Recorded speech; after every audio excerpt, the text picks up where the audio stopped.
As we explained to you last week, what we are attempting to do in this series of classes is to give the student of philosophy and comparative religion a working basis on the level of history.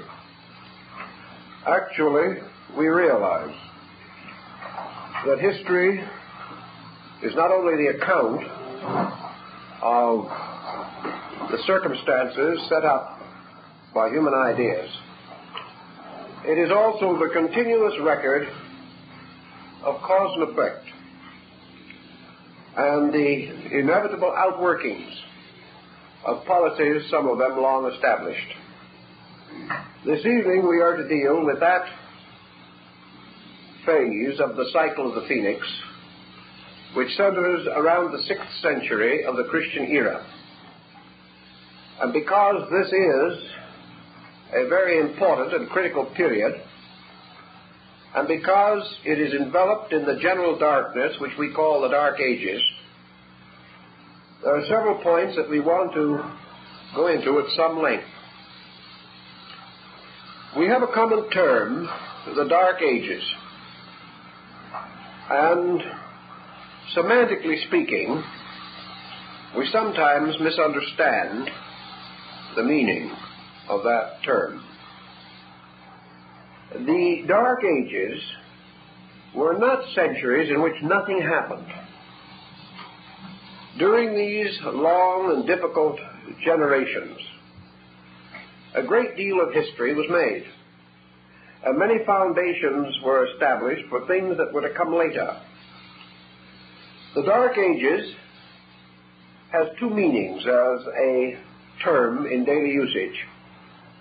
First, to the historian, it means a period in which historical records are inadequate, in which various circumstances either conspired against the preservation of records or the confusion of the human mind seems to have left few concise or consecutive reports.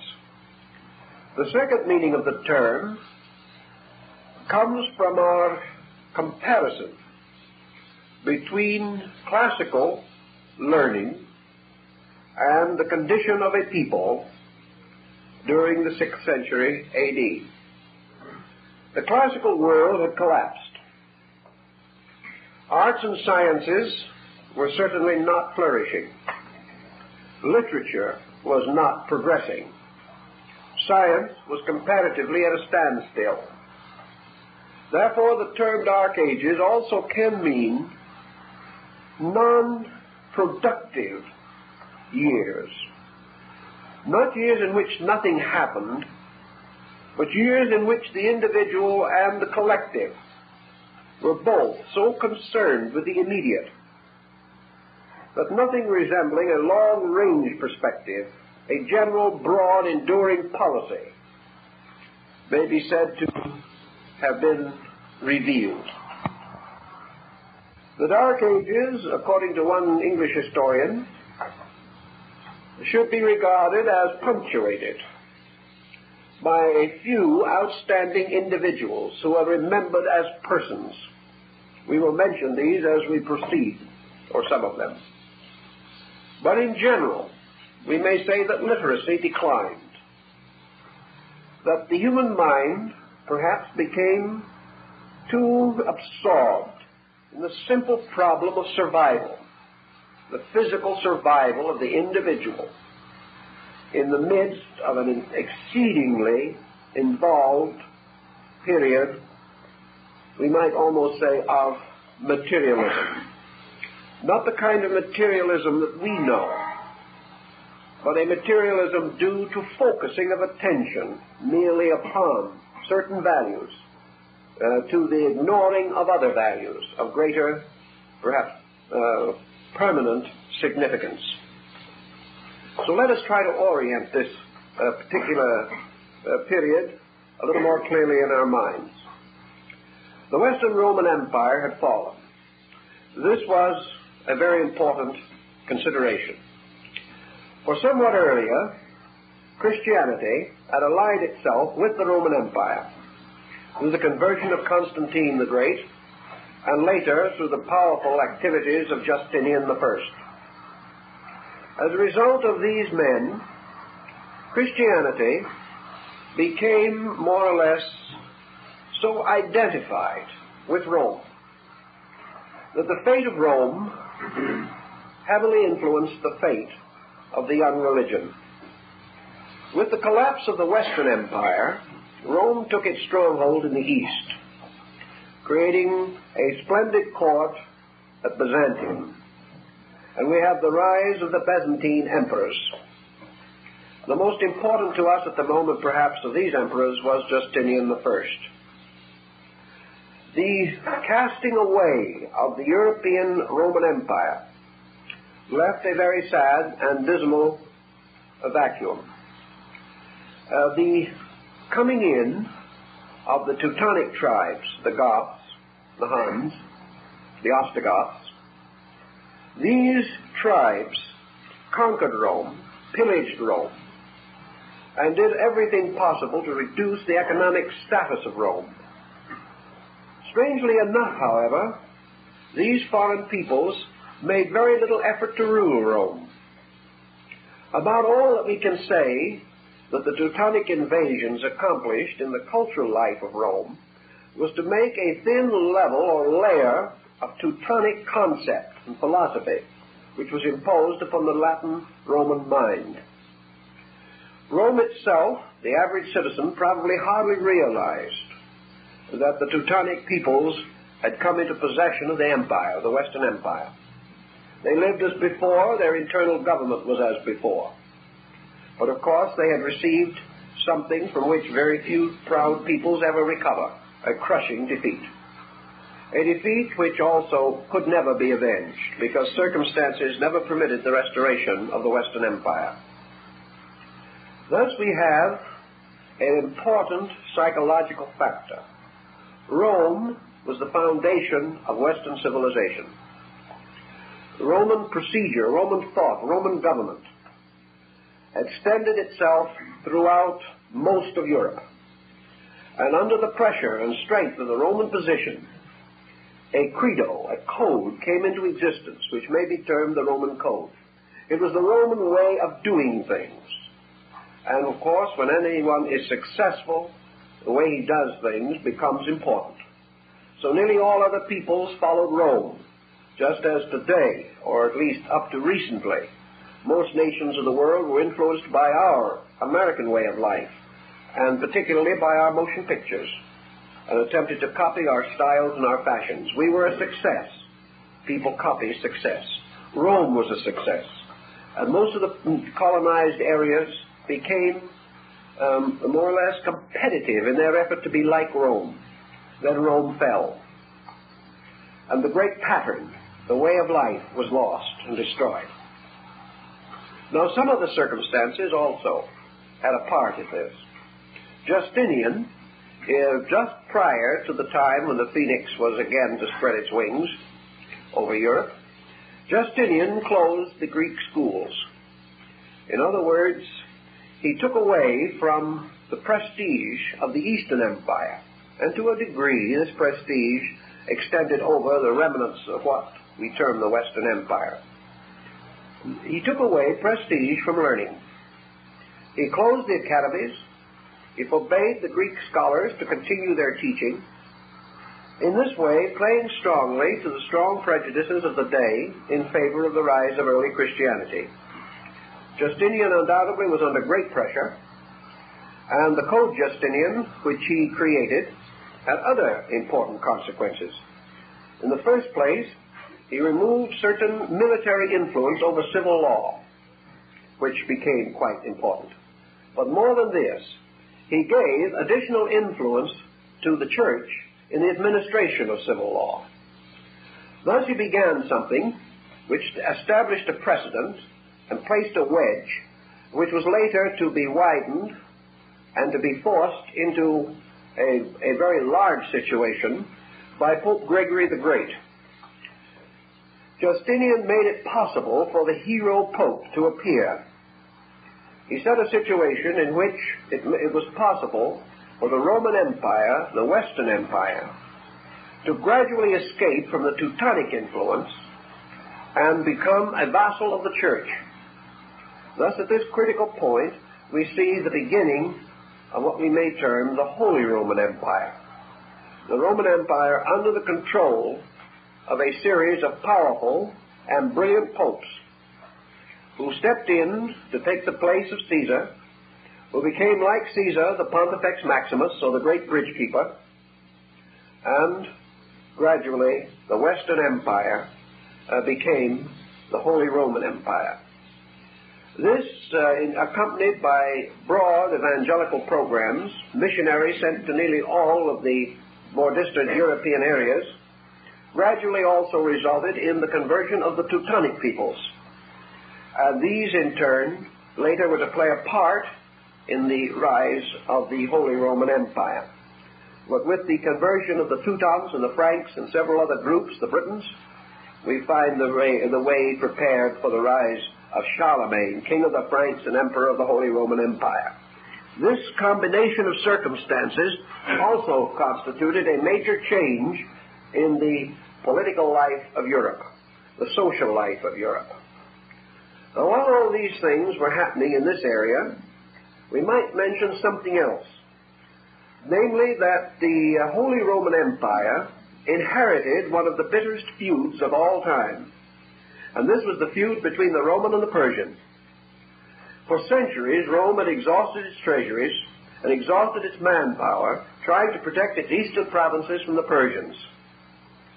Now, the Persians gained gradual victories and did ultimately bring the Roman Empire to a most embarrassing and humiliating position.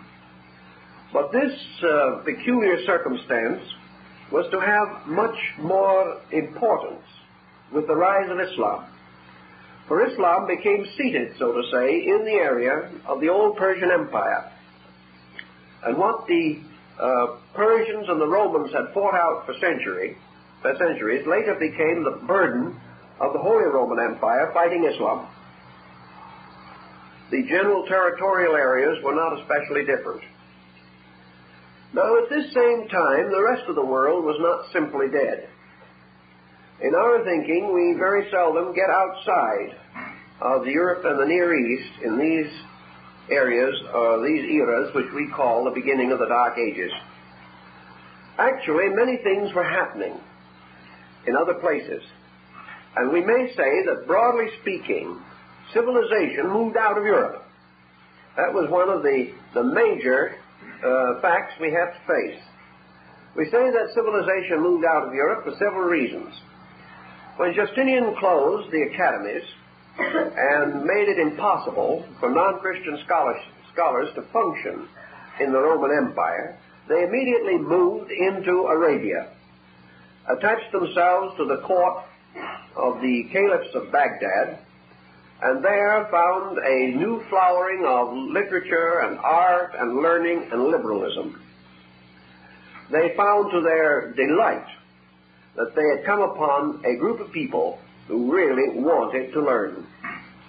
Thus, a great deal of classical learning moved out of Christendom, moved out of Europe, to these outlying areas beyond the power of the Christian church to prevent their function.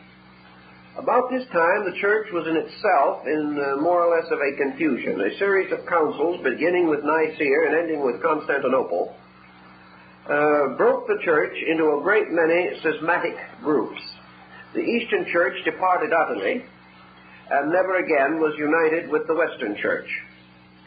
At the same time, the heresies of various kinds, and these heretics were for the most part brilliant people, these heresies were anathematized, the heretics were excommunicated, and had they not rapidly departed, they probably would ultimately have met the supreme penalty for heresy, and that was death.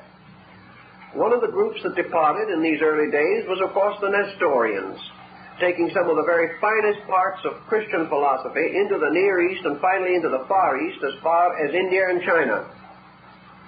This departure of liberals This gradual breaking within the church between liberalism and the conservative group also had its effect upon this critical period. A great change was in the offing, and the circumstances were building toward it with tremendous intensity. About this same time, perhaps a little earlier, but leading into the same pattern, was the tremendous expansion of Buddhism in Asia. Buddhism, strangely enough, did not expand as much within the boundaries of its original area, India, as it did in surrounding regions. But from the 4th to the 6th centuries A.D., we find a great migration of Buddhistic thought, reaching out and gradually coming into a powerful position of authority in dominating Asiatic thinking. It was not a despotic authority, but it was a very powerful modifying influence. One thing, it moved a center of learning into the East. For the Buddhist was to Asia what the Greek had been to the classical civilizations of Europe and the Near East. The Buddhist was an educationalist primarily. He was not only a missionary, but he was a scholar. He desired not only to bring his doctrine, but useful arts and sciences. And wherever he went, he carried not only the scriptures, the Tripitaka, the great books of the law, but he also brought information about weaving, about medicine, about agriculture. He was concerned with almost every practical problem of people. This meant a sudden and rapid improvement in the way of life of many Asiatic nations. It's interesting to realize that around between 400 and 500 A.D., which is getting perilously close to our period, Buddhism made one of its most profound scientific pronouncements. For at that time, Buddhist scholars declared the earth to be round, declared it to be a solid body in space, and declared that the space around us contained numerous and countless other bodies of a similar kind, also suitable to be inhabited by living persons. Now, this was something almost unbelievable at that time, and gives us a little idea of the level of the thinking of these people. At this time also we find Buddhism moving into education, and the rise of the great University of Nalanda, one of the most important schools in Asia, a university with a student body of over 25,000 students, the largest university in the world at its time, much greater than anything that had up to that time been created in Greece or Rome. This university, among other things, taught Christianity and comparative religion, something that's also very difficult for us to imagine. Scholars graduating from Nalanda created a tremendous stir in Asia, and for the first time accomplished something that was not to come to Europe for many centuries, namely what might be termed a literate clergy. This was something that Christianity still had to wrestle with, because it was being some time yet before Charlemagne and other leaders began to create cloister schools in Europe.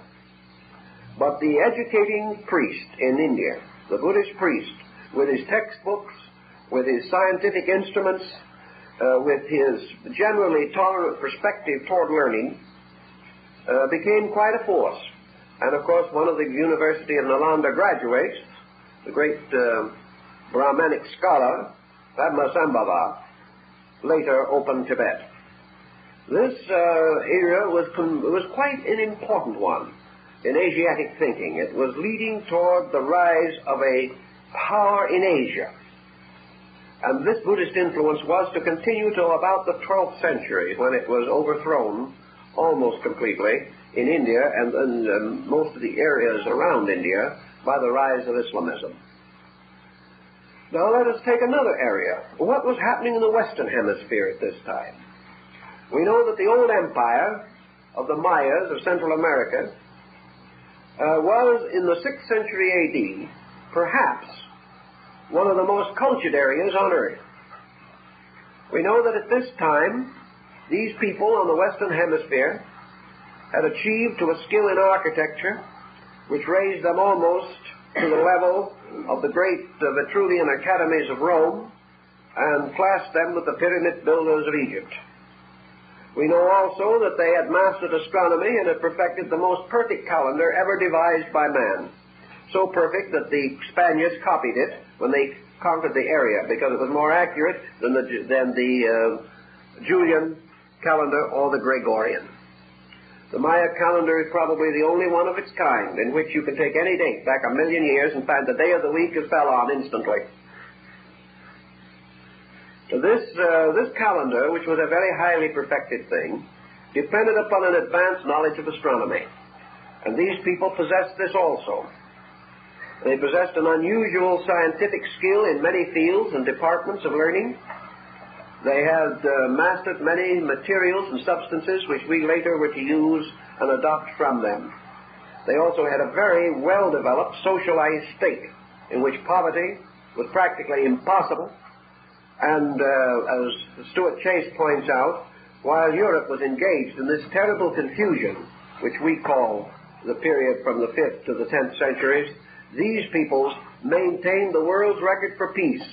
For in the Maya Empire there was no war for 500 years, which is the longest peace record held by man. All these things let us know that things are happening all around the world in this very critical and important section of our thinking. So let us survey just for a moment, bring up to date, the general state of things when a very important event occurred. We know that Europe was in the doldrums. That is about the best we can say for it. Communication was practically gone. Transportation comparatively unknown.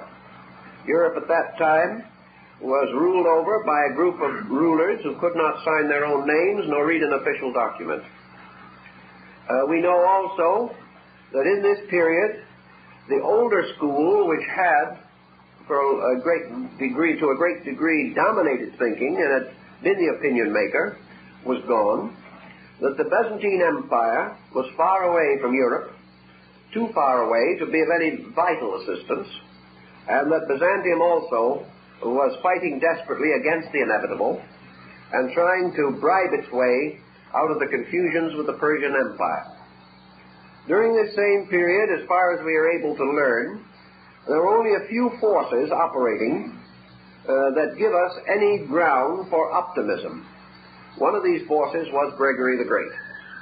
He was gradually binding together the political power of the early church. Perhaps this was an inevitable circumstance. Sometimes we think that Gregory wrested this power violently from some other strong and powerful group. This is not true. He gathered up the remnants of a power which no longer existed. He did not overthrow anyone else. He sought in the dust for what was left. And having recognized a great and definite need, he stepped in and began to unite Christendom. He began to recognize the importance of leadership in Europe. No one else was leading. They were not able to unite on any problem or on any subject. They were, to a degree, struggling violently to maintain isolated position, which had previously been protected for them by Rome. This protection was gone, and the little kings and princes found themselves in constant warfare in their own areas. One thing, however, had been gradually happening, and that was the conversion of these peoples to Christianity. Thus, this absolutely scattered mass of humanity, which had lost the power to worship the eagles and standards of the Caesars, had only one common denominator, and that was the rising power of Christianity. And this rising power Gregory took hold of, and he found that he had discovered at least one point of cohesion. And on this point of cohesion he built. He built strenuously. He built thunderingly. He tossed around his ecclesiastical powers with great freedom. But he did accomplish one thing. He took a leaderless and headless people and bound them together around the power of the bishops of Rome. Thus, out of this situation, there arose what has been called the later Roman Empire, an empire which gained central cohesion never again attempting conquest by arms, but attempting conquest by the cross, sending missionaries to practically all belligerent peoples, fighting for their conversion, and using whatever tactics were necessary, all of which were not entirely ethical. But the problem appeared to be the great need for strength, some way of preventing the entire European pattern from falling completely into nothing. And that was where this particular emergency produced certainly a strong and most ingenious individual, one who can be compared to the other great organizers of history, although we do not always give him such prominence. All these things were going along, but the early church was having troubles not only within itself, but it developed a peculiar attitude. And this attitude was so theologically aggressive that it angered and irritated many brilliant leaders in various groups on various levels of thinking. So that to a measure, the church began to emerge as a persecuting agent, an agent which would either convert or destroy. And in the process of binding together the later Roman Empire, much was destroyed. Probably as many pagans died to bind together the Holy Roman Empire as the Christians died in the previous pagan Roman Empire. It was a difficult condition, and everyone was moving on the grounds that the end justified the means. Many people did not agree with this, however, and there was strong division of feeling and opinion. Much of this division was out in the Arabian desert, where intellectuals, observing from a distance, themselves educated perhaps in Greek and Roman schools, students of Plato and Aristotle, mathematicians deep in Euclid, these men observed with great misgivings this battle for the control of Europe by the early church. And their voices were raised against it. And their voices were also echoed by the heretical Christian groups that had taken refuge in these outlying areas. And in the midst of this, we note the rise of Islam, which corresponds almost exactly with the critical years of our Phoenix cycle. In this period, again, nature abhors a vacuum. The general failure throughout the area of certain values produced out of its own emergency the kind of individual who so often arises under such conditions. In this case, Muhammad. Muhammad's life has been written by probably 300 or 400 different authors. One of the most interesting, detailed accounts is given by Carlyle. Muhammad was a man of unknown background, comparatively limited opportunity, living in a comparatively unimportant area from the standpoint of world thought. Muhammad's rise in Arabia was as phenomenal as the rise of Jesus in Jerusalem. It was not an expected occurrence. It was not anything that seemed to be reasonable. Yet the circumstances behind it and attending it and surrounding it made it almost inevitable. But at the time, no one could realize that this would be true. Muhammad himself, as a character, as a person, has been subjected to perhaps more abuse than any other recognized world leader. I suppose there is no religious leader of a great surviving faith who has been more wholesalely and heartily insulted, or whose memory has been held up to as much condemnation and ridicule. We expect things like this to occur when a faith fails or when the leader is inadequate. But here we have the amazing situation of a great religion, a great faith that did not fail, but went forward to become one of the most powerful forces in the moral history of mankind. And yet the world has perhaps withheld its approbation in the matter of Muhammad more than in any other great leader whose leadership led to a successful termination. Yet actually these same critics and condemners have had so little to offer in the form of solid evidence. They have been unable to make Muhammad a bad man, no matter how hard they tried. What they have therefore been content to do in most cases is to throw him into religious or theological perspective and declare him to have been the Antichrist. And of course this type of thinking on the part of the West did nothing to improve East-West relationships in the Christian-Islamic situation. In fact, it laid such a miserable foundation that ultimately it had to lead to the Crusades at the next great cycle of the Phoenix, 600 years later. Muhammad actually, from all that we can learn about him, both from those who held him in regard and those who would like to have condemned him, if they are fair people at all, we find a picture of a person intensely human and intensely real. We know, for example, that he was born and raised in the midst of a country or of a culture which we call Sabianism. Sabianism was the pre-Islamic religion of the region. It was essentially star worship. It was the worship of natural forces. It contained a considerable stratum of mysticism, and perhaps can be compared broadly to the Shintoism of Japan. It was a faith which centered in an ancient house of idols and old beliefs, and that was the Kaaba at Mecca. This was a very ancient building, dedicated to many gods, and served by a priesthood for which Muhammad held the most intense suspicion. Muhammad, having been raised in this area, realized one thing that perhaps influenced his early life more than any other, namely that he was forced every day to watch priests exploit men. This was one of the tremendous factors. Mecca was the center of the pilgrimage of an ancient people to the shrine of their gods. Mecca was also at that time little better than a city of organized banditry.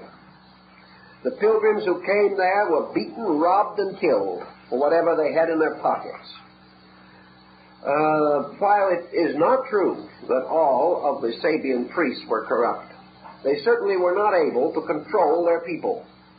And Mecca became a town living off of the faith of men. The old, the weak, the crippled, and the dying went there for the blessing of their gods. And here they were profoundly exploited. Here they were almost destroyed by people who claimed to have beliefs like their own. And Muhammad, apparently a very conscientious and very thoughtful man, stood by and watched this.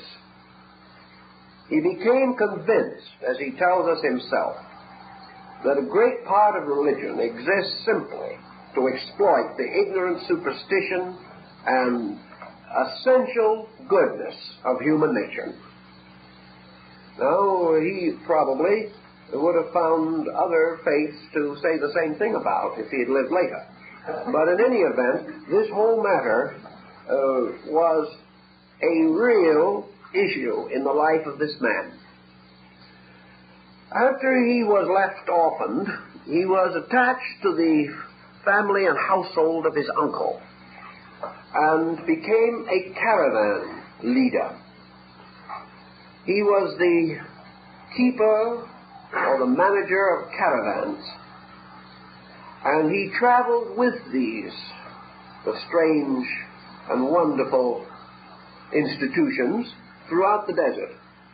He went to many strange and distant places, and on these long travels which he made, he stopped on numbers of occasions at little wayside oases, tiny villages, where the Nestorian Christians had taken refuge. He found these hermits in the desert. He found that they were men who had been persecuted by their own. and who, unwilling to compromise their principles, had gone forth to seek a precarious existence in a wilderness. He found along the road the bones of those who had not completed the journey. He found little graves marked by rude crosses of those who had not survived long. And from these Nestorians and from the marketplaces where the caravans bartered their wares, he heard the story of the tragedy of the West. He definitely reports to us the things that he heard. Now, let us be fair about this. Let's not be too hasty in conclusion. We must remember that those he heard from were highly prejudiced, that they were the ones who were the heretics. They were the ones who had been cast out. They were the bitter ones. They were the ones who probably could find no good in anything that they had left behind. So let's be fair about it. Some of the stories were no doubt exaggerated, just as nearly all stories are colored if the individual himself has suffered personally as a result of a circumstance. In any event, however, colored or uncolored, certain facts became generally knowable along the caravan route, which was the great gossiping exchange of the ancient world. People came from everywhere to sell some goods and talk a great deal. The caravan was a lonely, dangerous business, and the only reward was a pleasant conversation at the end. So Muhammad stopped with these priests and monks. He studied something of what they believed and what they knew. And one of the things he discovered early, of course, was that there were faiths other than the faith of Mecca. He discovered that men in other parts of the world had been searching for religion. He learned something of the old Jewish religion. He learned something of the heroic figure of Moses standing out against the background of that struggle. Later, through the Nestorians, he learned a great deal about the life of Jesus. And from the later writings found in the Koran, it is quite possible that he was able to secure copies of early Christian writings. In any event, he heard the stories.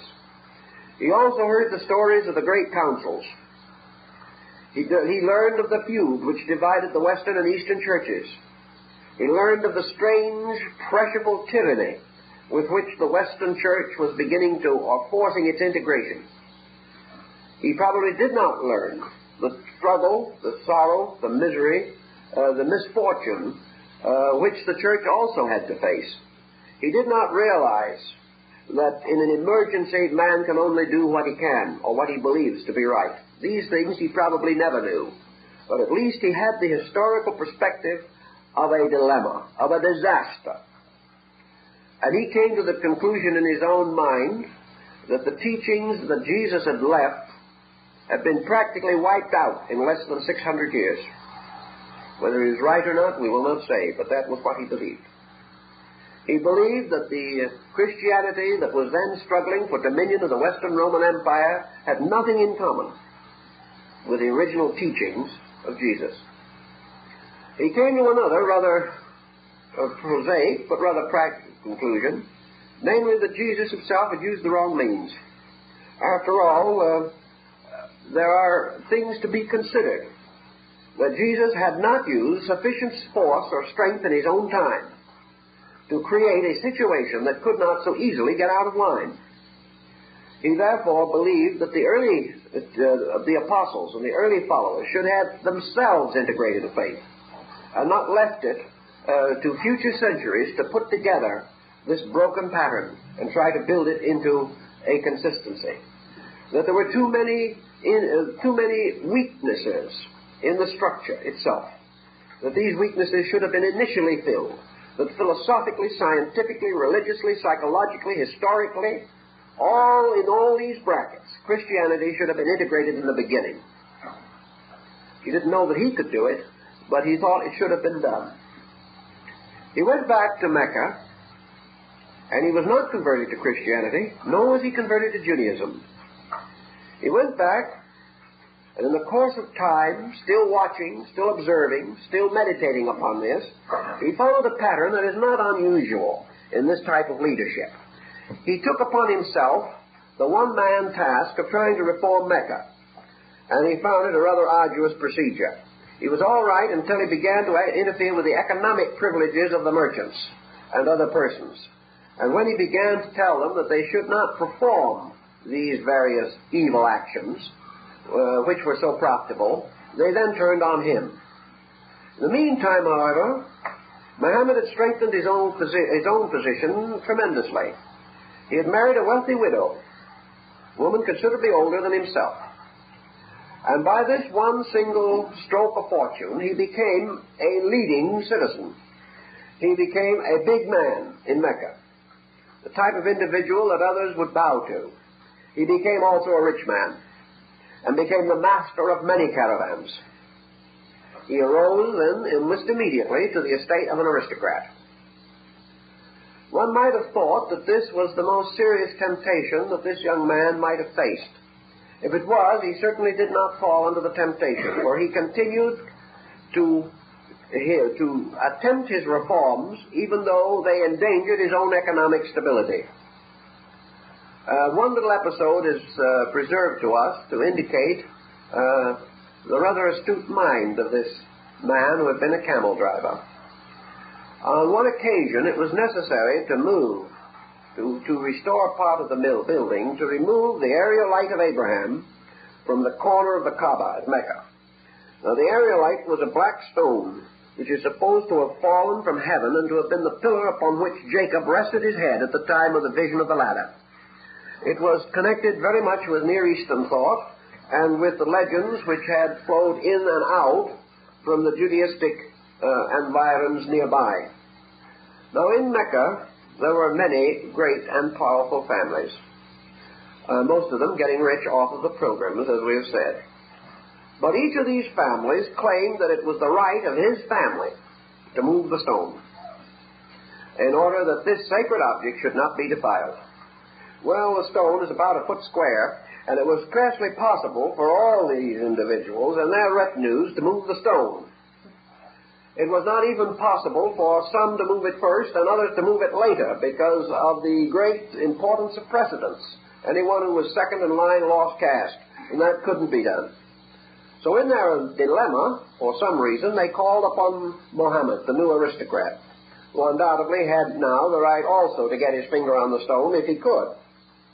Muhammad contemplated the matter for a while, and he said, I'll see how we'll do this. We'll take a very wonderful and rich and beautiful curtain, fine piece of drapery, a rug, or something of that nature, a big one. We will lay the stone in the middle of the rug, and then all the different contendants can pick up some part of the corner of the rug or the side of the rug, and they can all carry it at once together. It was done, and a very serious situation was averted, which shows that Muhammad was an astute man in his own way, with a solution to a very difficult riddle. As time went on, it became evident to this man that he could not hope to accomplish a one-man reform by attacking vice at its core. And here we must also pause and make mention of another thing, something that the critics have used against him and others have not known exactly how to orient. Namely, that Muhammad was not a man in good health. Early in life, he developed some kind of an ailment, perhaps a nervous ailment. His enemies have said he was an epileptic. We are not at all certain that this was true, but that he was subject to some kind of an acute nervous disorder, which struck him almost like a stroke, and frequently caused him to fall unconscious. He was a man who apparently was suffering from some serious internal problem, which we have never been able to diagnose, naturally, after all this length of time. But between his worries, his fears, his anxieties, his scruples, and his basic spiritual integrity, for the man definitely had it, he came to a more and more difficult situation until his wife became most deeply concerned for her husband. She saw that he was gradually breaking under some kind of a tremendous internal load, that a great frustration was slowly taking its toll upon his character. And she was the one, it is said, who inspired him and impelled him to seek spiritual consolation for his problem. She recommended prayer. She recommended the way of old for those who had great struggle of soul, that they should seek truth within themselves. And in more or less accordance with her feelings on the matter, which perhaps coincided very closely with his own, Muhammad decided to perform religious vigil. And for many years he went annually to a mountain outside of Mecca, which is called Mount Hira, or the Mountain of the Light. And here, in a cave, he prayed that the original faith of mankind might be restored. The religion of the Patriarchs, the religion that came before men broke up religions, the religion that would serve all men, the religion that was born out of the original spiritual hunger of humanity itself. And his prayers became more frequent. The bitterness and sorrow in his heart became greater. And his wife used to bring food and water to him as he remained day after day in these trances and in this cave on the side of Mount Hira. And at last, according to Muhammad himself, for when we come to this point, we have no other authority than himself, and have we more in the case of most other great teachers, Muhammad declared that in the midst of these vigils, in the great travail of his spirit and heart, he was given an answer. That in the midst of one of these lonely nights of prayer and agony, a radiant figure appeared in the cave and stood before him. And this was the figure of the angel Gabriel, or we call Gabriel. And this strange and wonderful luminous figure held in its hand a scarf, a long scarf, which it spread out and held before Muhammad. And on this scarf, written in letters of fire, were the first surahs or verses of the Quran. Muhammad bowed to the ground, fearful, not knowing what had happened. And then looking up pathetically, and we can almost imagine the pathos in the man at that moment, he looked at the radiant figure, and he said, "O great being, I cannot read. I can't read. I do not know what the figures say." And then it is said that the angel told him, reading for him word by word, and later bestowing upon him the power to read these figures, even though he could not read other things. Later, incidentally, Muhammad did learn to read and write. But at this time he had not. He was only able to take the words of the being, and the words that he read, to him became the most important things in the world. After the passing of this vision, the young man, now not quite so young, but still before his prime, rushed down the hill again to his own home, and falling on his knees in front of his wife, told her the whole story, begging her to help him, begging her to answer one question for him. Was he deluded? Did this mean that he had merely, in the sickness of his own mind, created this himself? Was it possible that some evil spirit had come to deceive him? Could he believe these things? Was he mad? And he is said to have remained hours weeping in front of his wife. She didn't know what to do. The only thing she could do was to console him the best she could. And she said to him, "You are a good man. You have always been honest. You have tried for a long time to make the city of your life a better place. You have never been selfish. You have never cheated anyone. You have never broken the laws of God or man, as far as I know. Why should an evil spirit come to you? Why should this thing happen to you if you are not yourself selfish, if you have no pride, if you have no vanity, and if you come here weeping and ask me, why should you be deceived? What would it mean? Why could it happen?" Well, Muhammad gained some courage from this, but he was still in a very terrible uncertainty. And it is said that a kind of madness affected him. And he wandered about. And one day, he said to himself, "The decision is too great. I do not know. I'm an ignorant man. I do not know whether this be of God or the devil. I do not know whether I have the right to believe it. Supposing I do, and then I have been deceived, and a whole generation of men come after me and believe me, and they are all deceived. Am I going to create something that will destroy others? Am I going to found a false doctrine? How do I know? I have no way of knowing. So at last it is said that he went onto the side of a hill, and he said, I am not strong enough for this decision. I cannot live any longer because I do not know what to do. And he started to throw himself off the cliff. As he did so, this radiant figure appeared to him again, stopped him, and told him not to fear, not to worry, to be patient, and to just satisfy his own soul that what he was doing was right, not to pass it on to others until he found in himself that he was sure, but that he was not being injured by evil spirits, nor was he mad, and that he must have courage and wait. So Muhammad went back to his house and remained for some time simply waiting. He did not know what would happen next. Then by degrees this thing grew upon him. And instead of going out into the mountain, he found that at certain times this spirit came to him. And that when it came to him, he was in great physical pain. That he would seat himself or would fall, and his servants had to pick him up and carry him to a couch.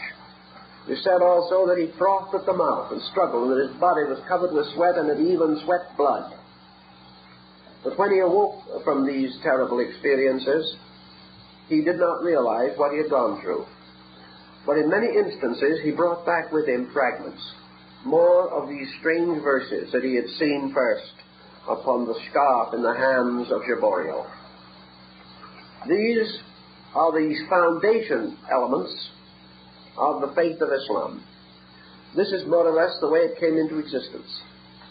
It did not come into existence as a splendid thing or as a great thing, but as the great pain and tribulation of a man striving for something and apparently called to a destiny. And as the faith began to take shape, as these verses began to come more frequently, and they seemed to be very beautiful, and they seemed to be very wonderful, at least to him, he began to recite them to a few of his friends. And one or two men he knew who could read and write wrote them down. And sometimes he would sit behind a curtain. And when these strange attacks came upon him, they would wrap him with cloths. And those who were secretaries would sit and listen and take down his words. And he would speak, and he would give these strange discourses. And by degrees in this way, he attracted the attention of a small group. It must be said in his favor that his wife was his first convert, and next to that, the members of his own family. So that he did not seek afar for support. It came directly to him. We cannot go into the whole life of Muhammad. I don't think it would serve our purpose. But we do know that throughout his life, we have brilliant expositions of his sincerity. Studying the Quran very carefully, we also observe many changes in the man. He is not like any of the prophets with which we are otherwise acquainted. His career did not unfold as theirs did. His career from beginning to end was an amazing mixture of a conviction in the reality of a mission and a very human and often inconsistent personal relationship with life. He was never a person with so complete an understanding of his subject that he could carry it forward with unbroken continuity.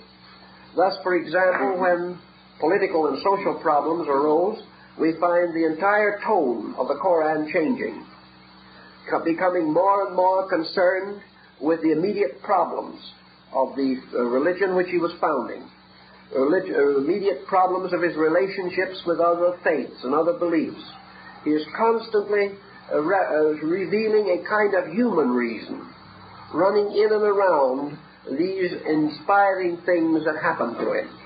It's quite possible, therefore, that the Quran is a mixture of these various elements, some parts coming to him out of a very deep mystical communion, and others arising almost from the emergencies of life around him. But throughout the whole period, the sincerity of the man seemingly remains unchanged. We have several episodes of it. One where he's standing weeping over the grave of his son, Ibrahim.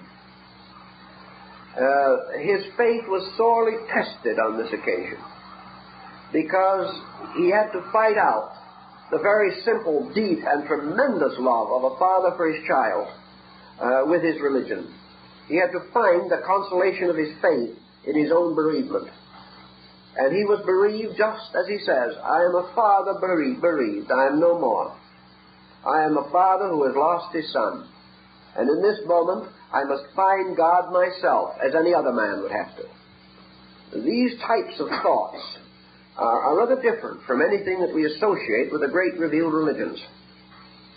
On another occasion, while he was resting by the road, one of the soldiers of Mecca, who was come to kill him, stood over him with a drawn sword. Muhammad awoke. The soldier said, and what will you do now? In whom will you take your faith? About to run his sword through Muhammad's body. Muhammad looked up at him, awakened suddenly from sleep, and said very quietly, I will take my refuge in the eternal God. The man dropped the sword and became a convert. On another occasion, when his little son was still alive and quite a small boy, a number of persons brought tribute to the altars. And the little boy, seeing all these wonderful fruits and things gathered on the altar, ran over and grabbed a piece of fruit and started to eat it. The father went to him immediately, took the half-eaten fruit out of his mouth, and returned it to the altar, and said, that which is given to God no man shall touch.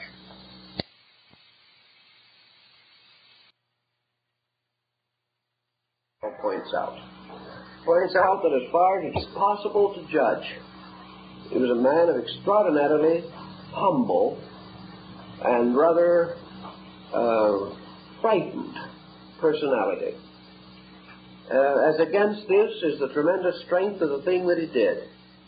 The Hijrah, which was the great flight of Muhammad from Mecca to Medina, which had resulted in the saving of his life, because his enemies were determined to destroy him, is the beginning of the Moslem era. And all dates in the Muslim world are calculated A.H., or the year of the Hijrah, rather than A.D. as we count time. Muhammad's life, after the creation of his ministry and its development, centers very largely upon the principles of his faith. Principles which to him were so real and so promising and so valuable that no one would dare to question them. Probably there is no other monotheism in the world as strict or as austere as the faith of Islam. It was a faith based upon Muhammad's own famous statement, there is no God but God. He rejected totally the Trinitarianism of Christianity. He rejected totally the incarnation of God as Christ. He did not, however, reject Jesus.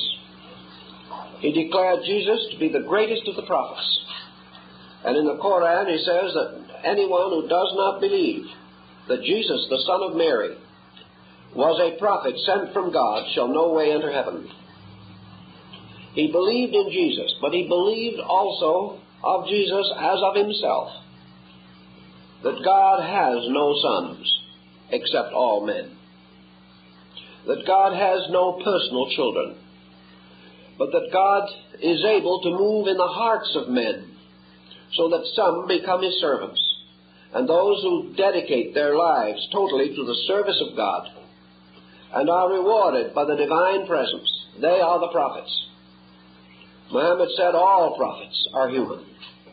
All prophets are men reaching up to God. All prophets are teachers, but their flesh and their body is the same as the flesh of any other man. That some may gain great reputation and be remembered forever because they have served men well. But no matter how great their reputation, regardless of the fact that future ages may deify them.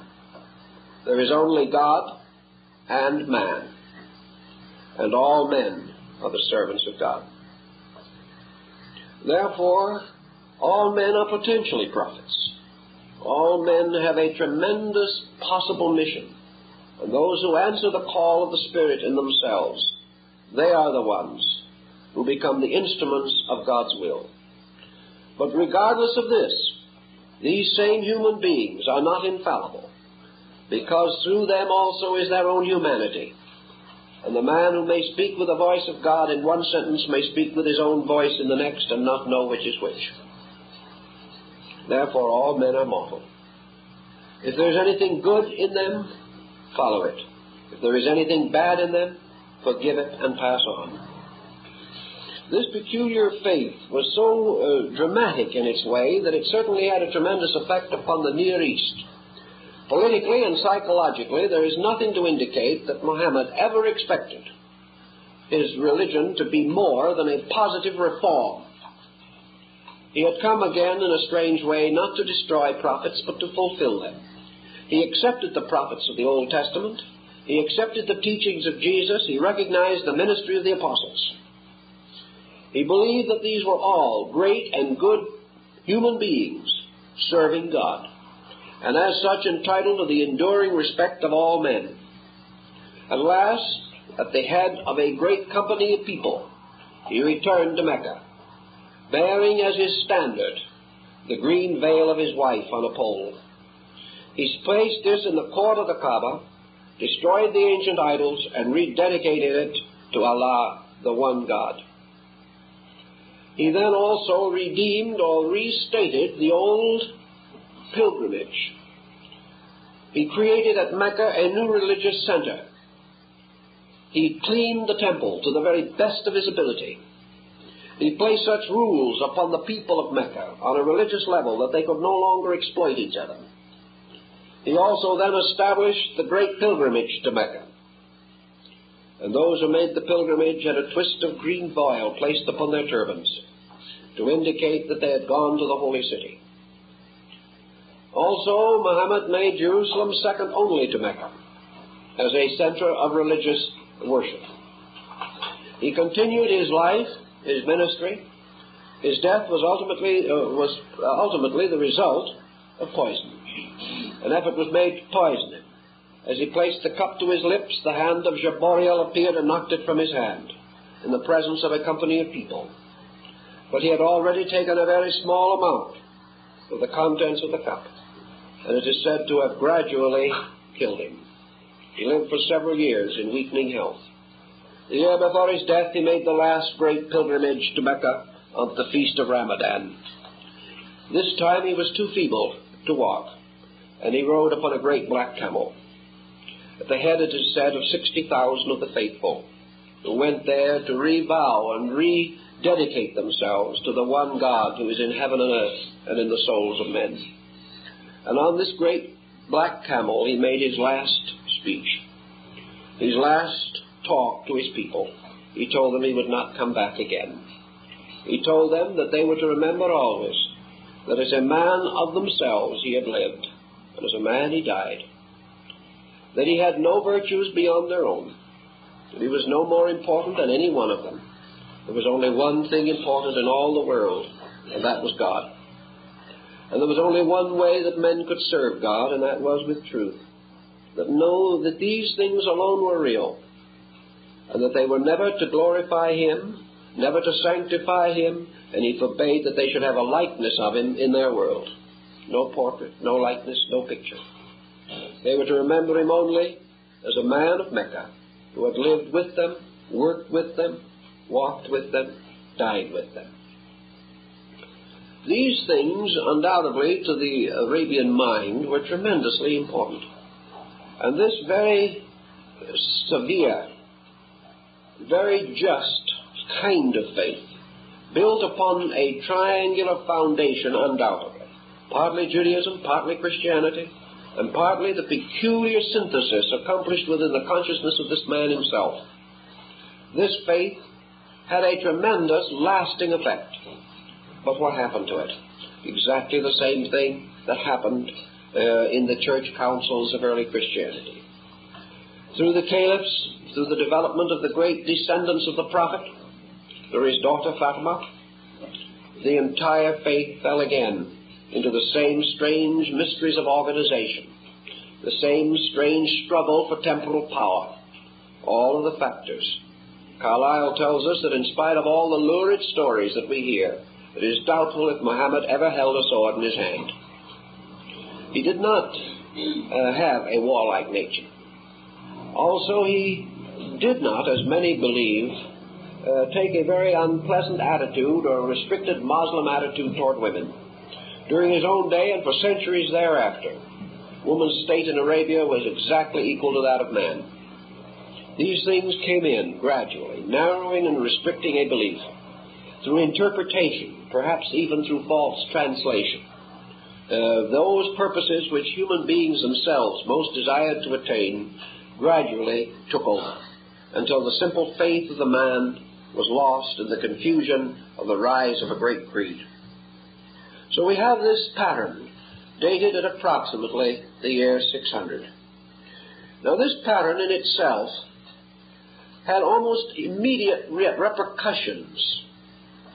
In the first place, it became one of the bitterest situations that the rising Christian church in Europe had to face. Here was something that to them was little better than a blasphemy. Not only were the creedal problems prominent, but here was another religion rising. A religion in a world which Christianity had believed to be dedicated to the cross. A powerful religion arising from the ashes of decadent faiths and threatening immediately the boundaries of Christendom itself. From this moment on, Christianity in Europe had an enemy. Now this enemy, more or less originally self-created, but ultimately a very real and terrible adversary, this enemy did two things to Christianity. Like all adversity, it strengthened. It forced Christianity almost immediately to proceed in its own integration. It had to forget much. It had to mend broken bridges. It had to attempt to restore lost friendships. It had to take into account the great need for unity. This is exampled in the early rise of the Holy Roman Empire, where the church, perhaps more in fear of rising Islam than any other equation, faced the powerful problem of reorganizing its entire isolated position, fitting itself into a pattern involving a great deal more diplomacy and government than had previously been intended. Islam also began to spread in other directions. Islam spread into and attacked the boundaries of the Byzantine or Eastern Empire. Islam moved into the Far East through the great passes of Afghanistan and Kaaba. It moved through the valley of the Sindh in India. It reached not only into the innermost parts of India, but on past India into China. It reached downward into the Dutch East Indies. It reached into every part of Asia. Probably the only area that was not greatly affected by it was Japan. In this tremendous outreaching, Islam in its spread began the consolidation of a great Moslem empire. A Moslem empire that remained until the rise of such men as Akbar the Great, the Moslem empire which made possible the advent of Genghis Khan and Tamerlane, or Timur Shah. An empire which bound together an area many times the size of Christianity, and bound it together under one of the most powerful religious forces man has ever known. You may note that not long ago there was an article in the paper about the young heir to the lands, estates, and titles of the Aga Khan. This young man is, I believe, studying in America, or was in England at one time, but he is studying in Western schools for the purpose of gradually taking over administration of a large body, many million Muslims. This young man is said to be most personable, a fine chap with a wonderful sense of humor and very modern, with many, many Western interests. He is in a Western college with friends of American, English, European background. He moves with them in complete adjustment, and yet this young man will not take a drink because he is a Moslem. Now, this type of thing is hard for us to understand, perhaps, but a true Muslim will not. There has never been an alcohol problem in the real Muslim world. Why? Because it is prohibited by the Koran. Not long ago, a traffic snarl in Hejaz, or what is now Saudi Arabia.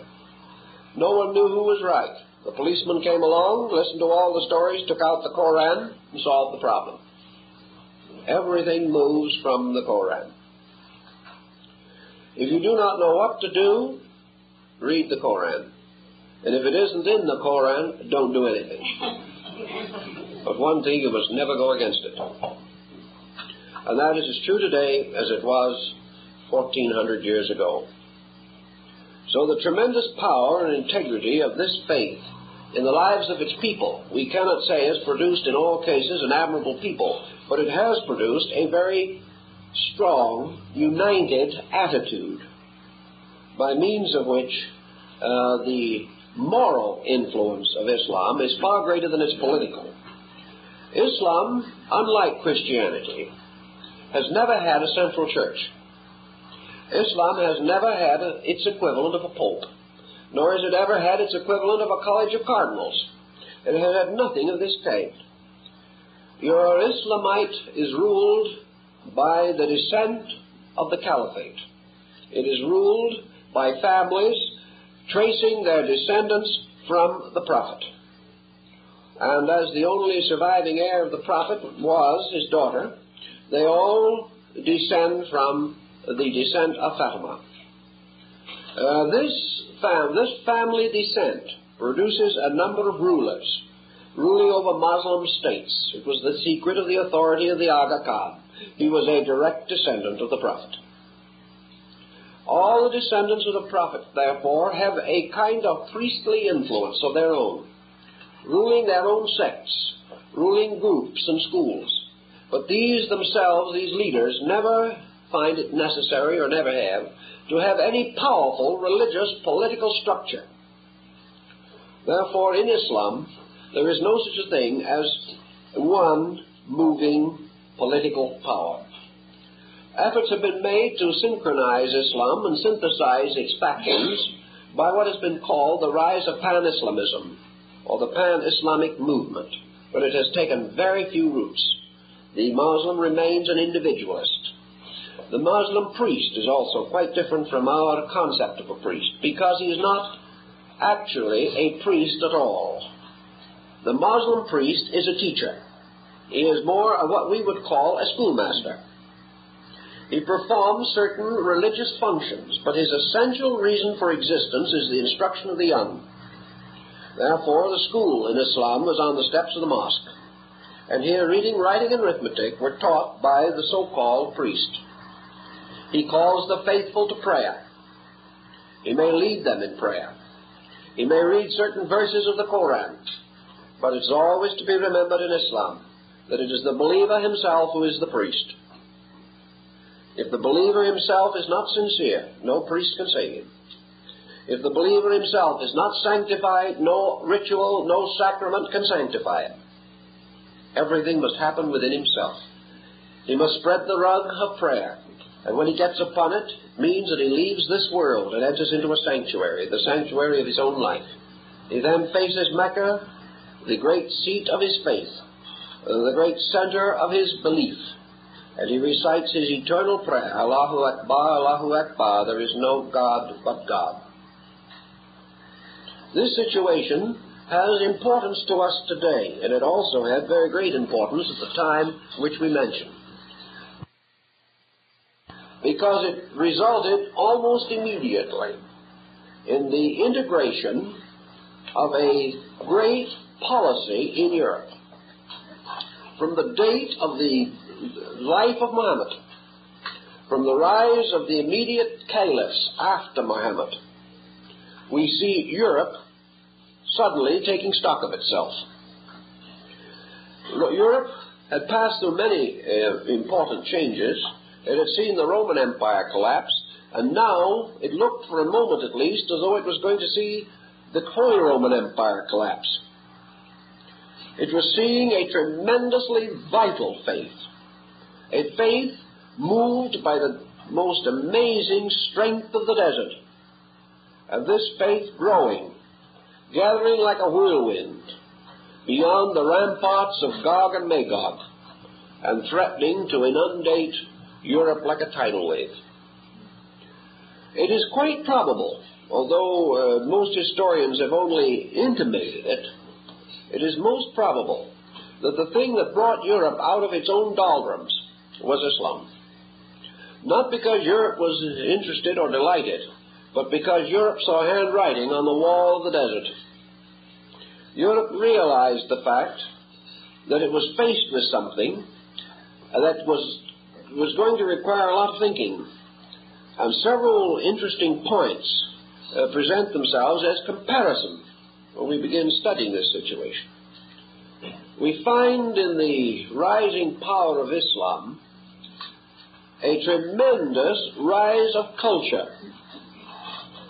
Within a very short time, the faith of Islam was in the keeping of perhaps the most brilliant group that existed west of deep Asia.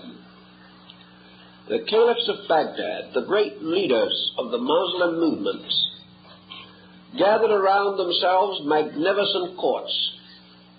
They created a tremendous civilization, a civilization of intangibles, but very real values. Theirs was a civilization of philosophy, of science, of poetry, of music, and of art, and the most skillful and wonderful of crafts. Because of the peculiar quoting of their scripture, for instance, the Muslim world was free from something that laid a heavy hand upon Europe, and that was the restriction upon learning and the danger that the Western European was constantly fearing that he was going to fall into religious heresy. The Muslim never had this. The Muslim could study Plato or study Aristotle or anything of that kind without any qualm of conscience at all, because he was not under the strange orthodoxy that held Christendom in its grasp for centuries. Thus the Muslim expanded, he grew, but most of all he became a highly civilized person. And we were not to find that out for a long while, and most of Europe did not know it until the Crusades. But there was rising a golden empire of attainments. And in this empire was supported progress in Europe for centuries. For it was the return of the golden empire of classical learning to Europe through the later founding of the Moorish universities in Spain under Muslim control that Europe finally came out of the Dark Ages and entered into the more luminous period which we call the Renaissance. Now it's interesting to realize for a moment even how this happened. When the Moorish universities, which were Islamic, and which stemmed in part at least from the Holy House of Cairo, when these universities were opened in Spain, what do we learn? We learn that scholars of every belief went to them. We find the Christian scholar, the Jewish scholar, the Muslim scholar studying side by side. The Muslim never restricted learning to his own sect. He opened it to anyone who wanted it. To him, reading, writing, and arithmetic were not matters of religion. They were matters of common need, and all men were entitled to them equally.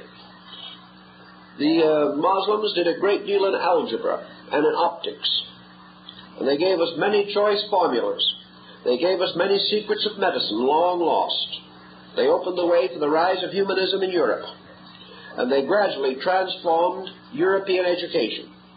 For we find that the graduates, the European graduates of the Muslim colleges in Spain went back to Europe, and there at the Sapienza and in the great universities of Europe they had the chairs of authority. So a tremendous bridge was built all the time behind the surface of great antagonism. And yet Europe needed what the Moslem had so badly, Europe had to accept it. Oh, this is a very involved situation. But out of it we see several things gradually emerging. We see the political restoration of Europe gradually in its union against the danger of a rising Muslim world. We find the infiltration of Moslemism into nearly all other parts of Asia.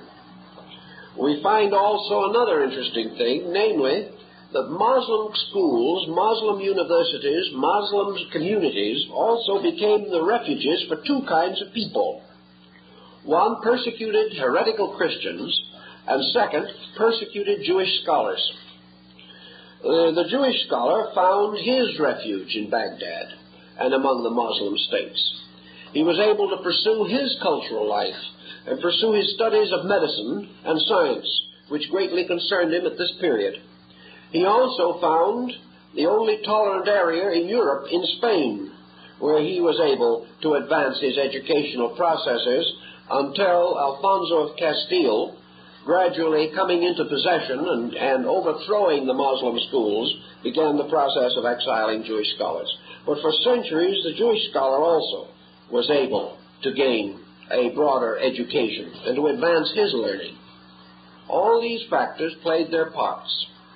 Moslamism, furthermore, became a bridge between the Far East and Europe. It's one thing that has always happened with mankind. Regardless of how much he dislikes anyone, he will do business with him. Business is entirely outside of the province of your prejudices. Europe was in desperate need of products, or thought it was at least, which were available only along the caravan routes from the Muslim world, through Samarkand and through all these areas of the Near East. It was from the Near East, therefore, that the caravans from the Far East finally reached Europe, and goods and communication from Europe finally reached Asia. So Moslemism, seated at the crossroads of the world, of the then existing known world, was in a most fortuitous condition. It could control and regulate, for its own advantage, practically all the traffic between Asia and Europe. And this traffic was much heavier than we realize. It was along these routes that paper came, again enabling us to follow the Eastern habit and practice of books. It was from these same traffic routes also later that the secret of printing came, finally to be rediscovered by Gutenberg. All these trade routes also had much to do with the common knowledge of scholars. In the 5th, 6th, and 7th centuries, Chinese scholars penetrated all the way to Europe along the trade routes. And we have far better understanding of international relationships as a result of this than people generally realize. Unfortunately, however, the understanding was limited to a few families, to a few persons who were in position to receive or secure this information. The general public, of course, at that time was abysmally ignorant. Thus, in this great cycle of the Phoenix, we see the challenges that were to affect a great many things. Strangely enough, when the bird spread his wing again, we had a new religion, a powerful one, springing up, as Muhammad himself originally intended it to be, as a censoring force upon Christianity. It was almost certain that Muhammad hoped, although never perhaps was certain, that his faith would help people to reevaluate Christianity in the light of working together for one God and forgetting creeds. That was the thing he was working for. Of course, he did not succeed in this, but he did produce the adversary who was so real and so increasing in power that men had to take it seriously. Thus, we find then a gradual change in the total picture of European thought. And the Dark Ages began to move into what we term the medieval world. and the medieval world was the direct result of the impact of decadent Europe and the Near East. Now, what is the difference between the Dark Ages and the medieval world? Today, most historians prefer to refer to the whole period as the medieval world, extending from the 5th to about the 12th centuries. They like to only consider the term Dark Ages as relatively applied to the critical turning point at the beginning of this period. By the medieval world, they understand the world of the gradual building of European institutions. Up to the collapse of the Roman Empire, Rome had been a single powerful unit and had gradually captured, colonized, and formed into various kinds of semi-autonomous groups, the nations that paid tribute to Rome. Now the process of the gradual integration of nations began to take place.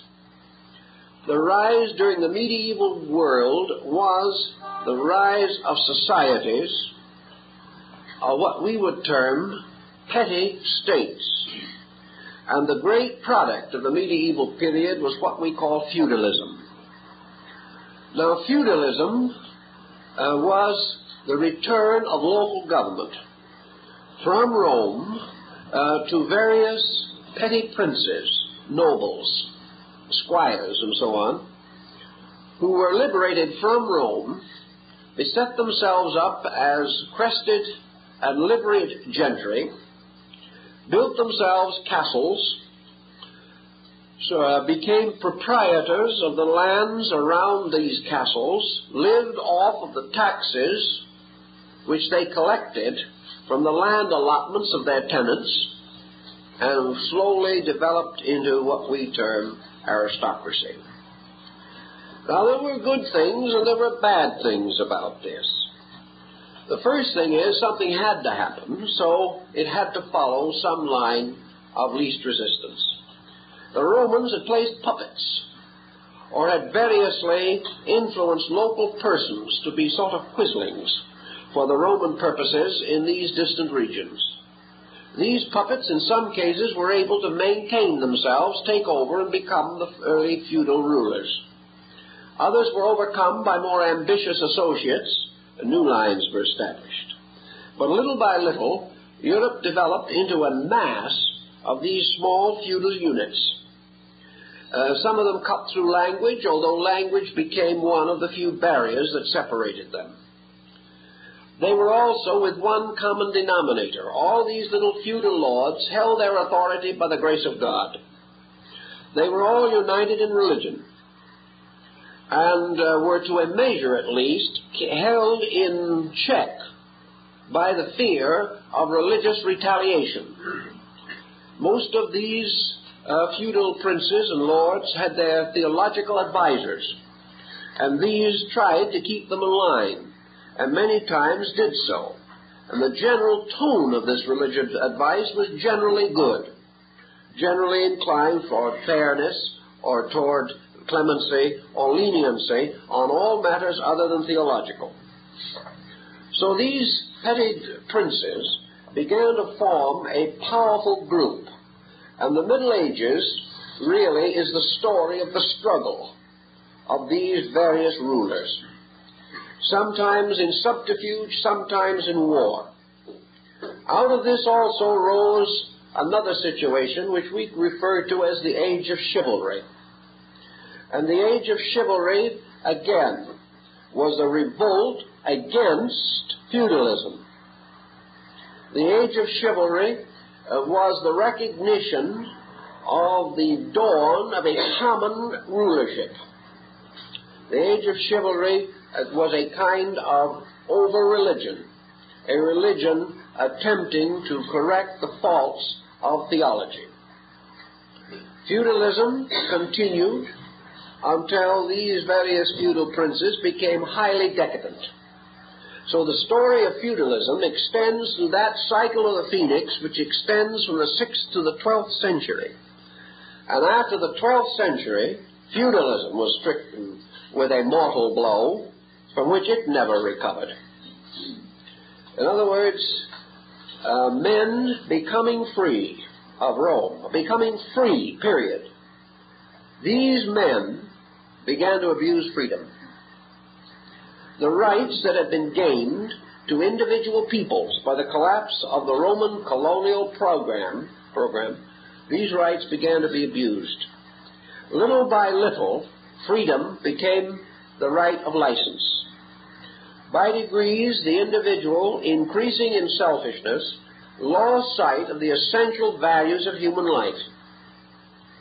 These feudal princes and lords were too ignorant even to know what was going on in the world around them, with the exception of a few outstanding examples. They lived only to exploit, by degrees, their tenants. Under some conditions, taxation reached such points that the tenants themselves could no longer survive. Also, this system meant that there could be no unification in Europe. Each one of these knights, sitting in his castle on the top of a hill with his retainers, was a power unto himself. He could not be forced to do anything. He would not sacrifice any of his own rights. He would not cooperate, and it was at this time that began the great cycle of suspicion which has divided Europe ever since. No man trusted anyone. There was no probability or possibility of any common relationship. You could not even get roads. There was no communication that was valid. Practically all communication simply consisted of the personal runners of these knights. The only road that ever led away from a feudal castle led to Rome. There was practically no other perspective. Rome was a kind of hub, and this vast feudalism moved around it. The feudalism was not good for Rome.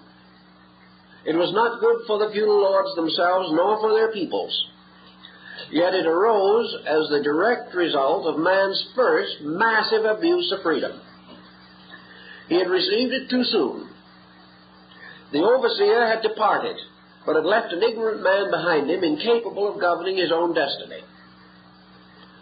This, of course, led, as it would naturally do, to a series of moves, of brilliant moves, but of highly selfish ones. Those feudal groups, more powerful than others, began to move in upon their neighbors. By degrees, the smaller and weaker were crushed out, and by degrees the domains of the greater families increased. This meant that also during this period, Europe gradually changed into a series of family rulerships, which would become, or were to be, the beginning of the monastic, not monastic, but monarchical concept. Gradually, the little principalities were absorbed, and out of them all came finally a handful, less than 50 perhaps, of great families. Families with deep and some of them rather terrible reputations, like the Borgia and the Medici. These families became the virtual dictators of the earth, as far as Europe was concerned. And beneath the surface of this procedure, the state of man was growing worse and worse and worse. This condition could only again lead to ultimate violence. But here we have a pattern that was to revive itself again in another cycle later. The coming together of these feudal lords into the formation of great families began to develop a psychology which developed as early as the 6th century and has continued in some places even to the present time. But today we are also beginning to recognize the danger of this pattern, although we have believed it ourselves until very recently, because these old ideas do not die easily. The only one who can get over them quickly is the astute historian, who, seeing what they did before, hopes he will never live to see it happen again. But the point that I mean is this: out of this entire procedure rose the first rugged individualism. During the great glory of the feudal system, we have no evidence whatsoever that human beings accepted any responsibility for the well-being of each other. That is an almost unbelievable condition. The first rise against that was the orders of chivalry. It was the concept of chivalry, probably created by secret societies. It was the first to break through this. And the struggle of chivalry against it has given us the Arthurian cycle and many of the great literary epics, which are somewhat later in their date than the stories which they describe, because early these stories were based upon previous legendary. But actually, in Europe at that time, there was no concept of mutual responsibility. There was no consciousness of the relationship of events. The Middle Ages were the Middle Ages because they were totally without historical perspective. Nobody believed that anything that happened was due to any reason, nor would any inevitable consequence result from anything he did. One of his troubles, of course, was that he had gotten himself completely out of the picture. And fate, destiny, deity had taken over all the aspects of human morality. If a man dropped dead, it was by the grace of God, not because he had eaten something that made him sick. If he didn't have a friend, it was because God was punishing him, not because he'd never earned a friend.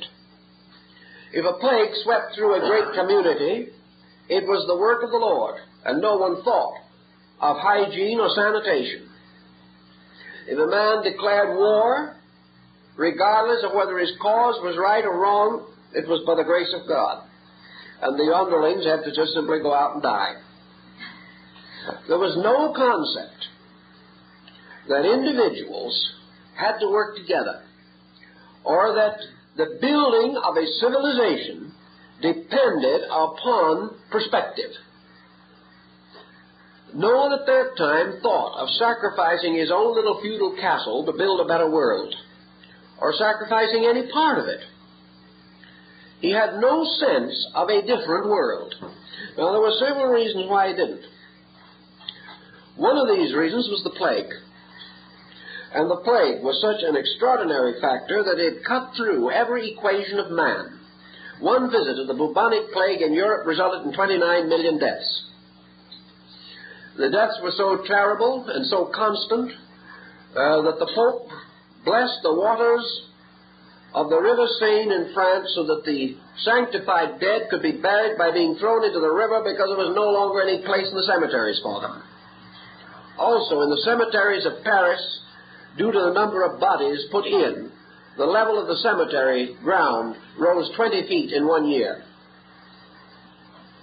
On some of the smaller islands, such as, for example, the island of Malta, in one of the epidemics, it is said that not one human being was left alive. This situation, psychologically, was completely demoralizing, and the plague struck Europe at least 9 times with tremendous devastation, some of the attacks being only 5 or 10 years apart. This was completely a factor with which no man at that time could conceive that he could reckon. Therefore, no man could plan. No man could purpose anything. Here today, gone tomorrow. He never knew why, and he never knew when. And if the plague didn't get him, the feudal lord would send him off to some remote place to fight and die. So there was no integration, no purpose behind the pattern of life. The second thing was that it was generally assumed at that time, theologically, that the world would end before the 12th century. Therefore, if the second coming, the end of the world, were to occur, perhaps even in your own lifetime, and you believed this completely, you could see that there would be very little probability of social planning. It just didn't occur. There was no reason for it. Everything was in the hands of fate and destiny. Everything was completely apart from man. All he could do was serve and die. There was no possible thought that he should leave much to his children, for he had nothing to leave them. even assuming that he did leave them something, he might very well find that they would predecease him. There was no reason to make better ground or plant a better harvest, because the man up in the castle on the hill took it away from you anyway. The whole thing settled down, and we have the record, definitely, that Europe passed for centuries through what might be termed a collective hopelessness. Now, you might say that the feudal lord was in a pretty fortunate position at this time, but he wasn't. Actually, he had no more perspective than the people, because the only way in which you can have perspective is to be better, and he was no better. He was not really a bad man. He was stupid, and so were the people, and there was no cure. There were no schools for him to go to. He lived alone. His principal sports were hunting and war. He had no reason to believe that war meant anything. He wasn't fighting for anything except to hold on to what he had. He had no reason to expect loyalty except that the bishop or the priest had taught that obedience to the Lord of the castle was second only to obedience to the Lord in heaven. The bishop didn't know any better.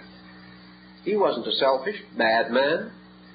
It was simply a locked world, a world of illiterates, a world of people who had suddenly gotten into a situation much too large for them. And the growing pains, which we call the Middle Ages, or the medieval period, were certainly painful to everyone involved, the rich and the poor alike. The Doge of Venice was just as likely to die of smallpox as the poorest farmer. In fact, he usually was the first to go, because the man on the farm lived close to the earth, and certain natural sanitation protected him.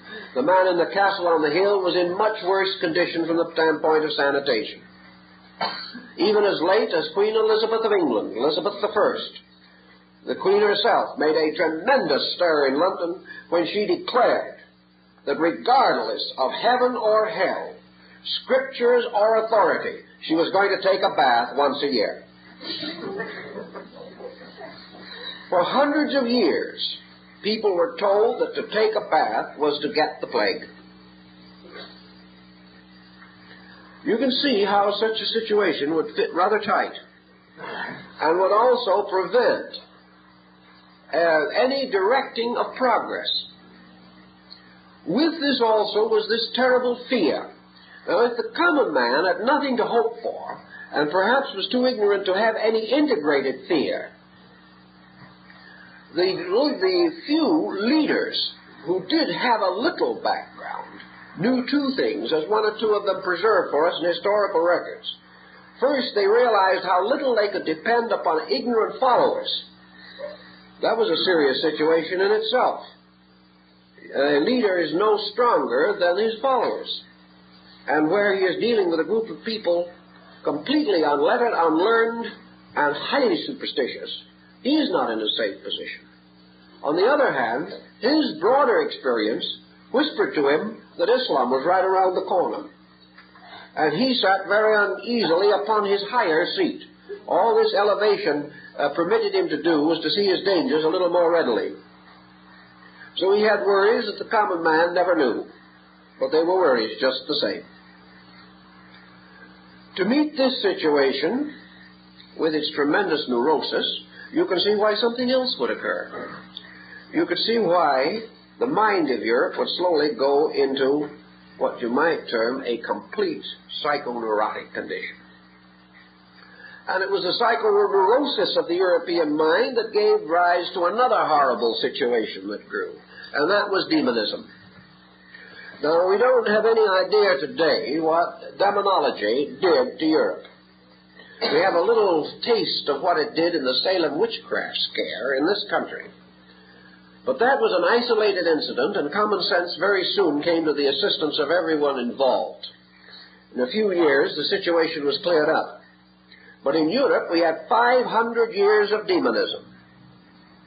We had 500 years of people who didn't dare to go out of the house at night. People who firmly believed that the devil was under every pew in church, even while they were praying. A people who believed their neighbors went up the chimney on broomsticks. a people who firmly believed that thousands of their so-called honest fellow citizens rode on broomsticks to the bracken to celebrate the Sabbath and to dance in frenzy around the strange, grotesque figure of the goat of Mendes. Now, this was a cheerful situation. Well, what did it do? It made every person afraid of his neighbor. It made people so frightened that when old Dr. Faust had a dog that could stand on its hind legs, he was accused of being a witch or a sorcerer. And a dog that would answer when his master whistled was a devil in disguise. You couldn't even have a dog that answered when you whistled. Cows, rats, cats, and everything else brought into court and tried for heresy. Horses burned at the stake. And if you don't believe that hysteria of this kind could do things, see what happens in a lynching in the South today. So-called respectable, honorable citizens lose their minds temporarily. And in Europe, remember, at that time, men didn't have much mind to lose. And it went easily and quickly. We had millions of persons murdered, executed, tortured to death for this terrible fear.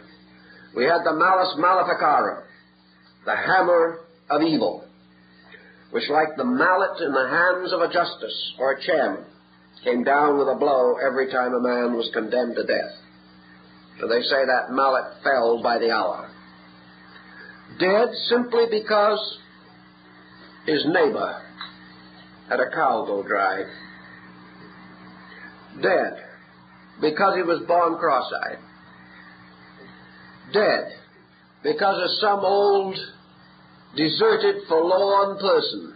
He had gone out into the forest near the edge of a village, built a little hut, and maybe gave people a few herbs.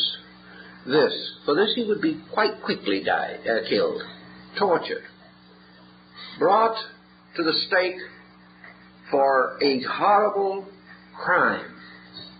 And of course, under torture, confessing anything because he couldn't stand the pain. So this situation moved over this whole area. It's still there today in the Balkans. But this situation and all the others pressing in gave us what I like to think of as the medieval world. A world which had to come to an end. A world in which crises developed from a hopeful 6th century to a hopeless 12th. And outside of the range of this European happening, in other areas, the rising of brilliant civilizations. Civilizations which Europe gradually became aware of. Civilizations which Europe had to copy. Had to bring back and restore all these things that had been lost. And so, the great hope, perhaps combining the hope for the rise of a Christian empire in Europe and the hope of a great reform in Asia through the rise of the Moslem empire, this hope grew strong. But by the 12th century, 600 years later exactly, both hopes had become forlorn. Both situations were again out of hand.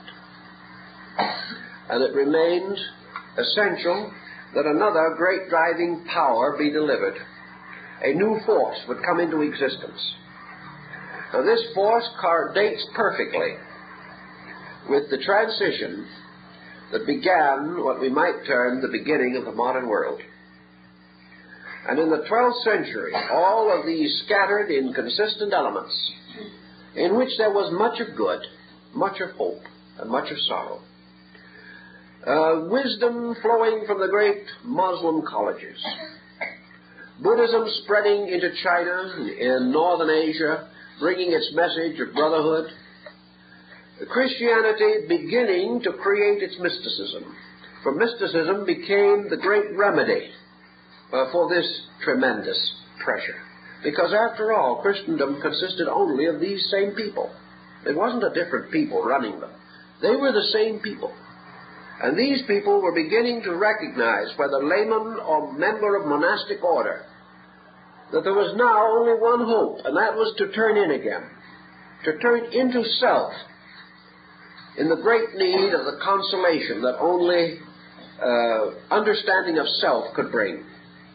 Then we had the great Danse Macabre, the dance of death. We had the great cycles of penance.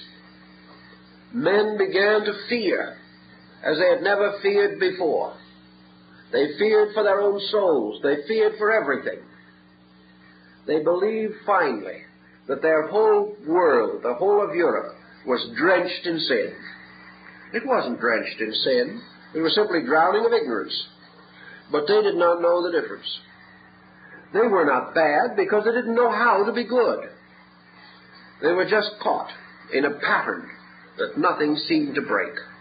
And so over the mountains of Italy, France, Germany, and the Low Countries, over the landscape came these great processions of weeping, crying people, hundreds of thousands moving every day, processions the like of which we can have no concept. Women with babies clinging to their breasts, wandering along in the snow, falling dead, and wrapping the child to the end with their own bodies before they both froze.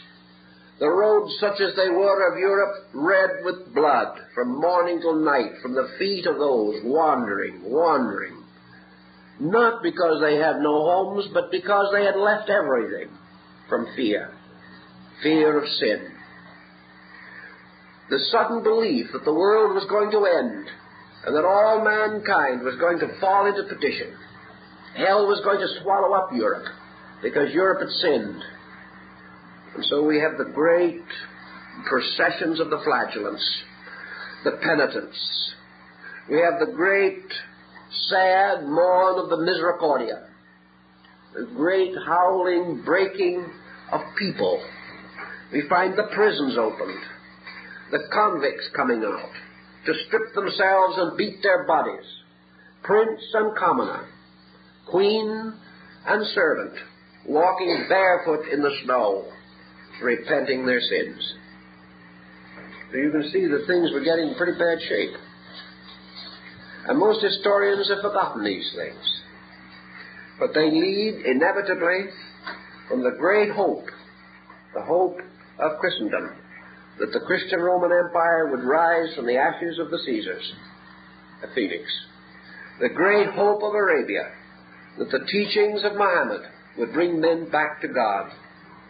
The great hope of Asia, that education would save men. The great hope of our Western primitive empire, that men could live together in brotherhood and peace in the Maya states. All these hopes gradually declining. Declining in the Western Hemisphere, where upon the ruins of the old Mayan temples the warlike Toltecs built their shrines.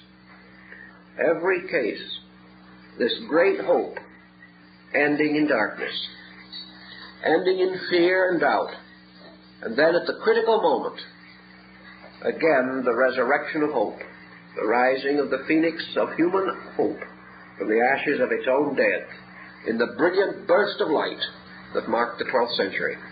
And that is the century we will talk about next week.